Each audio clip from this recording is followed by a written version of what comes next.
आज का टॉपिक है major crops and cropping patterns in various parts of the country. हमारे कंट्री में 50% से ज़्यादा लैंड अंडर कल्टीवेशन है। तीन सीज़न होते हैं कल्टीवेशन के हमारे कंट्री में, खरीफ, रबी और ज़ैद। खरीफ का टाइमिंग है जून से नवंबर, रबी नवंबर से मार्च और ज़ैद मार्च से मई।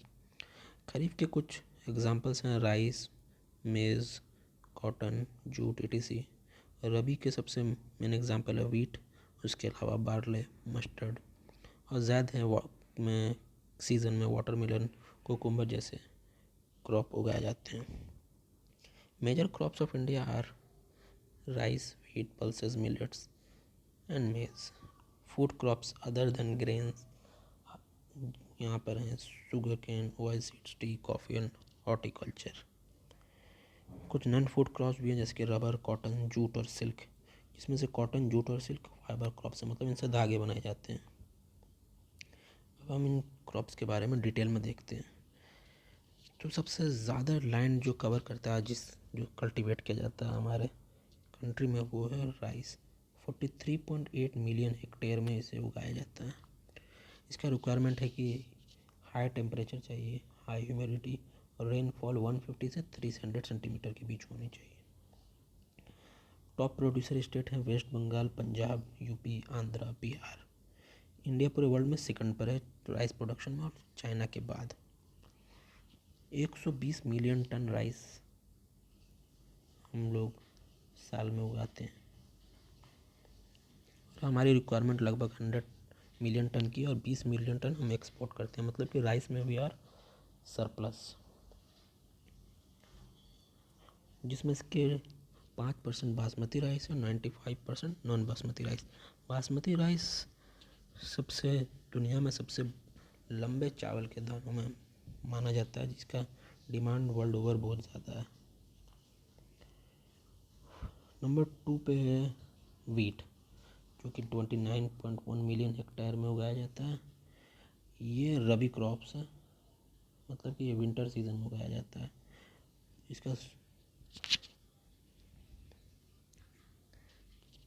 मेन प्रोड्यूसर स्टेट है यूपी नंबर 1, नंबर 2 पे पंजाब, फिर एमपी, फिर हरियाणा। इसमें भी इंडिया सेकंड है चाइना के बाद वर्ल्ड ओवर में। Production 105 million ton. इसमें भी हम सेल्फ सफिशिएंट हैं। हम लोग 7 से 10 मिलियन टन एक्सपोर्ट भी करते हैं अपना ज़रूरत पूरा करने के बाद। तीसरा है पल्स।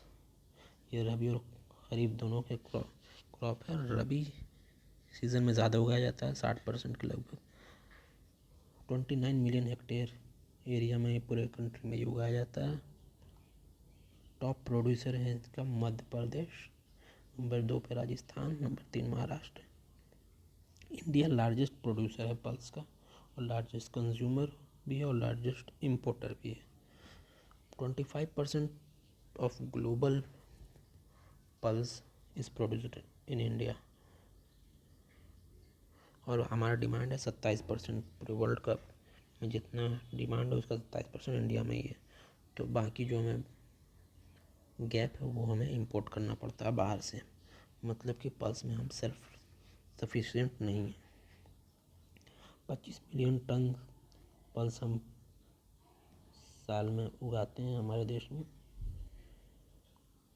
जिसमें कि 40% ग्राम होता है, अरहर 20%, उड़द 10% और मूंग 10%। चौथा है मिलेट्स। मिलेट्स क्या है? कोर्स ग्रेन है। इसके एग्जांपल हैं ज्वार, बाजरा और रागी। ये ज़्यादा सेंसिटिव क्रॉप्स नहीं होते, ये थोड़ा इन्फीरियर एलुवियल सॉइल में भी उगाया जा सकता है।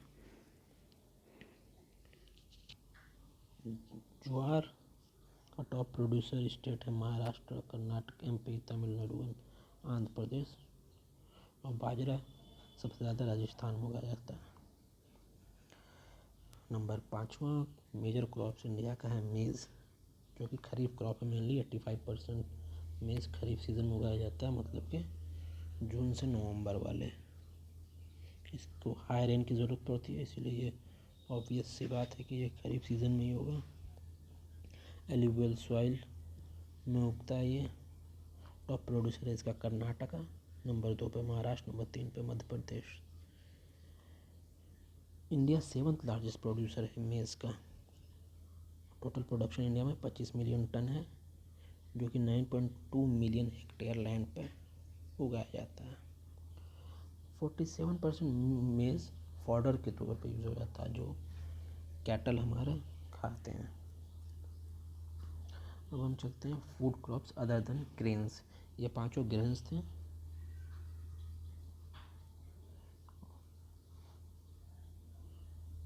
तो food crops other than grains पहला है शुगर केन,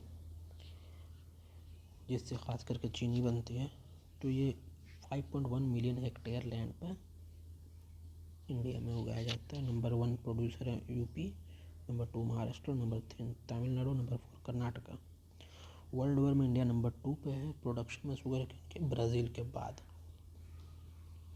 ऑयल सीड्स, बहुत सारे अलग अलग तरह के ऑयल सीड इंडिया में उगाए जाते हैं। इसमें ग्राउंड नट है, mustard, coconut, sesamum, soybean, castor, cotton seed, linseed, sunflower. Highest producing state है Gujarat number 1, number 2 Rajasthan, number 3 Madhya Pradesh, number 4 Haryana, number 5 Karnataka. Total area 25.5 million hectare में ऑयल सीड हम उगाते हैं। और टोटल ऑयल सीड जो इंडिया में उगता है उसका 50% ग्राउंड नट है, जो कि एक खरीफ क्रॉप है।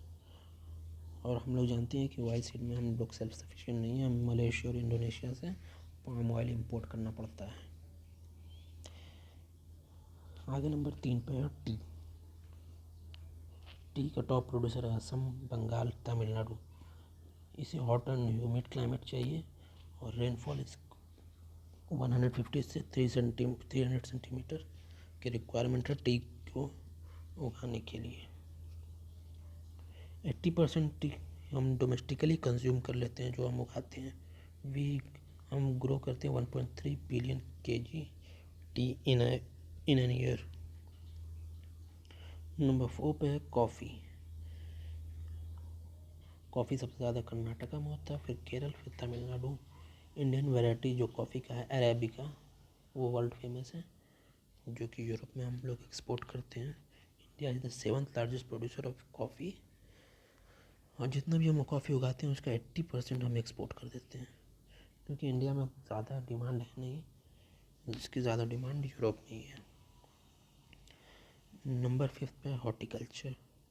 25.5 million hectare Indian land is used for horticulture, जो कि 20% है। फूड ग्रेन में जितना एरिया हम यूज़ करते हैं उसका 20% ही है हॉर्टिकल्चर, मतलब vegetables and fruits etc। Production हमारा हॉर्टिकल्चर का है 340 मिलियन टन, जो कि फूड ग्रेन से ज़्यादा है। फूड ग्रेन का प्रोडक्शन हमारा ईयरली टोटल सारे फूड ग्रेन मिला कर 320 मिलियन टन के लगभग है। और ये हॉर्टिकल्चर का 340 मिलियन टन है, जो कि फूड ग्रेन से ज़्यादा है। सबसे ज़्यादा फ्रूट्स हमारे यहाँ आंध्र प्रदेश में उगता है, उसके बाद महाराष्ट्र, फिर उत्तर प्रदेश। वेजिटेबल में नंबर 1 वेस्ट बंगाल है, number 2 UP, number 3 Madhya Pradesh. 13% of world's vegetable is grown in India, which is not very high. India second पर है after China in fruits and vegetable production. हमारे यहाँ onion 32 million ton last year का growth है, potato 55 million ton, tomato 20 million ton. Potato हमें भूटान से import भी करना पड़ रहा है, जो अभी हाल में ही गवर्नमेंट ने कहा कि जून 2023 तक चलता रहेगा। सॉरी। अब हम चलते हैं नॉन फूड क्रॉप्स की ओर। ये सारे फूड क्रॉप्स थे। तो नंबर 1 है नॉन फूड क्रॉप्स में रबर, जो कि सबसे ज़्यादा केरल में उगता है। रबर का इस्तेमाल हम इंडस्ट्रियल पर्पज़ पर करते हैं, वहाँ रॉ मटेरियल के तौर पे इसका यूज़ होता है। ये इक्वेटोरियल क्रॉप है, बट किसी कंडीशन में ट्रॉपिकल और सब ट्रॉपिकल एरिया में भी उगाया जा सकता है। इसको अबव 25 डिग्री सेल्सियस का टेम्परेचर चाहिए, जो कि मॉइस्ट एंड ह्यूमिड होना चाहिए। रेन 200 सेंटीमीटर से ज़्यादा होना चाहिए। अब हमारा क्रॉप है फाइबर मतलब इसका धागा बनता है, जैसे कि कॉटन, जूट, सिल्क वगैरह। कॉटन का रिक्वायरमेंट है टेम्परेचर का 21 से 30 डिग्री सेल्सियस, रेनफॉल 50 से 100 सेंटीमीटर। ये ड्रॉट रेसिस्टेंट क्रॉप होता है। टॉप स्टेट है कॉटन के गुजरात, महाराष्ट्र, तेलंगाना। ये खरीफ क्रॉप है कॉटन का जो कि 6 से 8 महीना ले लेता है पूरा ग्रोथ होने में। प्रोडक्शन 6 मिलियन टन है जो कि 23% ऑफ द वर्ल्ड है।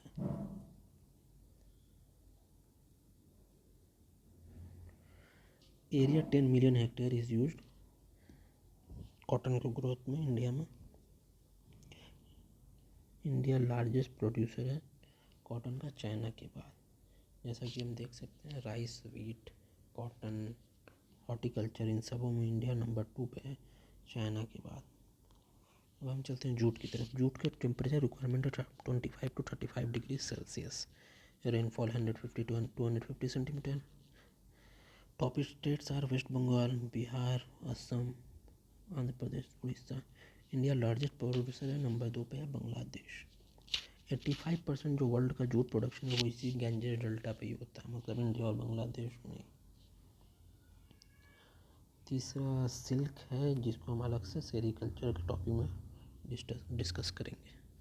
तो ये हमारा कुछ क्रॉप्स थे जो हमने डिस्कस किया, क्या रिक्वायरमेंट है उसके ग्रोथ का, कितना प्रोडक्शन होता है वगैरह वगैरह। आगे चल के हम गवर्नमेंट के क्या क्या इनिशिएटिव है इन क्रॉप्स को लेकर वो भी डिस्कस करेंगे। किसका हमें प्रोडक्शन बढ़ाना है, एग्रीकल्चर में क्या क्या दिक्कतें हैं, सारी बातें डिस्कस होंगी। Thank you very much.